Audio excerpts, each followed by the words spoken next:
नमस्कार विद्यार्थी मित्रांनो, स्वागत आहे आपलं यूट्यूब चॅनल ज्याचं नाव आहे मोहित मोटिवेटेड एक्झाम चॅनल। आज आपण बघणार आहोत महा-TET म्हणजे महाराष्ट्र राज्य शिक्षक पात्रता परीक्षा 2026 रोजी होणाऱ्या अतिसंभाव्य प्रश्न आणि त्यांची उत्तरे।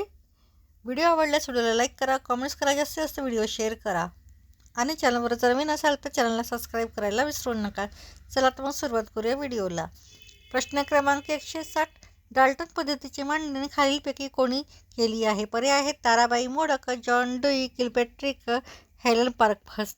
तर याचे योग्य उत्तर आहे पर्याय क्रमांक ड, हेलन पार्कहर्स्ट।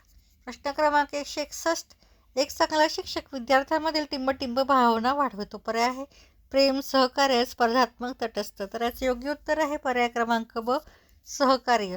प्रश्न क्रमांक 162, आधुनिक शिक्षणामध्ये अध्ययनकर्त्यांचा संबंध राहतं शिक्षकाची मुख्य भूमिका कोणती? पर्याय आहे निर्देशनात्मक, सुलभकर्त्याची, सूचनात्मक, तटस्थात्मक। तर याचे योग्य उत्तर आहे पर्याय क्रमांक ब, सुलभकर्त्याची।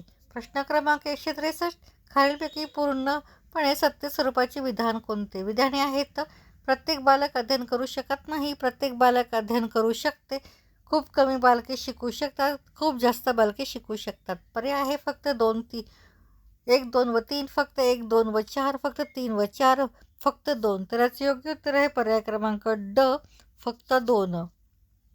प्रश्न क्रमांक 164, बाल्यावस्थेत बालक कोणत्या मार्गाने शिकते? पर्याय आहे प्रश्न विचारून, चर्चा करून, अनुभव घेऊन, वरील सर्व। तर याचे योग्य उत्तर आहे पर्याय क्रमांक ड, वरील सर्व। प्रश्न क्रमांक 165, विद्यार्थी शिकत असताना त्यामध्ये काही उणिवा राहतात, त्या संबंधात योग्य विधान कोणते? विधाने आहे विद्यार्थ्यांनी अध्ययन करताना कोणत्याही उणिवा राहू देऊ नये, उणिवा राहणे अध्ययन प्रक्रियेचाच एक भाग आहे, विद्यार्थी दुर्लक्षामुळे त्याच्या अध्ययनात उणिवा राहतात, उणिवा नेहमी ठेवणाऱ्या विद्यार्थ्यांची वेगळी व्यवस्था करावी।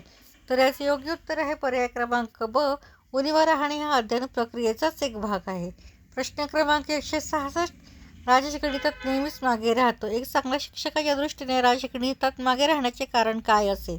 पर्याय मुलांना गणित विषय अवघड वाटतो, राजेशने गणिताची ट्युशन लावलेली नाही, राजेशला गणित विषय आवडत नाही, गणिताच्या अध्यापनात राजेशला सहभागी केले नाही। तर याचे योग्य उत्तर आहे पर्याय क्रमांक ड, गणिताच्या अध्यापनात राजेशला सहभागी केले नाही। प्रश्न क्रमांक 167, एक चांगला शिक्षक टिंब। पर्याय अध्यापन करताना व्याख्यान पद्धतीने उत्तम शिकवितो, वर्गात चांगली शिस्त ठेवतो, विद्यार्थ्याला सतत अध्ययनाकरिता प्रेरित करतो, शैक्षणिक तंत्रज्ञान साधने वापरून शिकवितो। तर याचे योग्य उत्तर आहे पर्याय क्रमांक क, विद्यार्थ्याला सतत अध्ययनाकरिता प्रेरित करतो। प्रश्न क्रमांक 168, राष्ट्रीय अभ्यासक्रम आराखडा 2005 नुसार गणित अध्यापनाची मुख्य उद्दिष्टे कोणती? पर्याय बालकाला गणिताची माहिती देणे, बालकाला गणितात आवड निर्माण करणे, बालकाची गणितातून भावनात्मक विकास करणे, बालकाची गणितात समस्या निराकरण क्षमता वाढवणे। तर पर्याय आहे फक्त 1, 2, फक्त 1, 3, 4, फक्त 2, 3, 4, फक्त 1, 2, 3, फक्त 2 आणि 3, 2, 4। तर याचे योग्य उत्तर आहे पर्याय क्रमांक ड, फक्त 2 आणि 4। प्रश्न क्रमांक 169, मानसिक आरोग्य असलेल्या शिक्षकाची मुख्य विशेषता खालीलपैकी कोणती?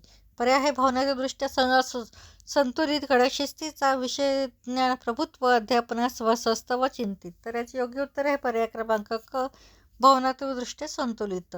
प्रश्न क्रमांक 170, स्वातीकडून विचारल्या गेलेल्या प्रश्नाचे उत्तर शिक्षक लगेच देऊ शकत नाही, अशा वेळी शिक्षकाची प्रतिक्रिया काय असावी? पर्याय स्वाती वर्गातील सर्वात खोडकर विद्यार्थिनी आहे असे म्हणून तिच्याकडे दुर्लक्ष करणे, स्वातीला वर्गात सर्वांसमोर उत्तर न देणारा प्रश्न विचारला म्हणून रागवणे, स्वातीचा प्रश्न शांतपणे ऐकून घेऊन दुसऱ्या दिवशी माहितीच्या आधारे तिच्या प्रश्नांची उत्तरे वर्गात देणे, स्वातीने विचारलेल्या प्रश्नांची उत्तरे येत नाही तसे सांगणे। तर याचे योग्य उत्तर आहे पर्याय क्रमांक क, स्वातीचा प्रश्न शांतपणे ऐकून घेऊन दुसऱ्या दिवशी माहितीच्या आधारे तिच्या प्रश्नांची उत्तरे देणे। तर ही होती महा-TETच्या संदर्भात अतिसंभाव्य अशी प्रश्ने आणि त्यांची उत्तरे। चला तर व्हिडिओ आवडल्यास व्हिडिओला लाईक करा, कमेंट्स करा, जास्तीत जास्त व्हिडिओ शेअर करा आणि चॅनलवर जर नवीन असाल तर चॅनलला सबस्क्राईब करायला विसरू नका।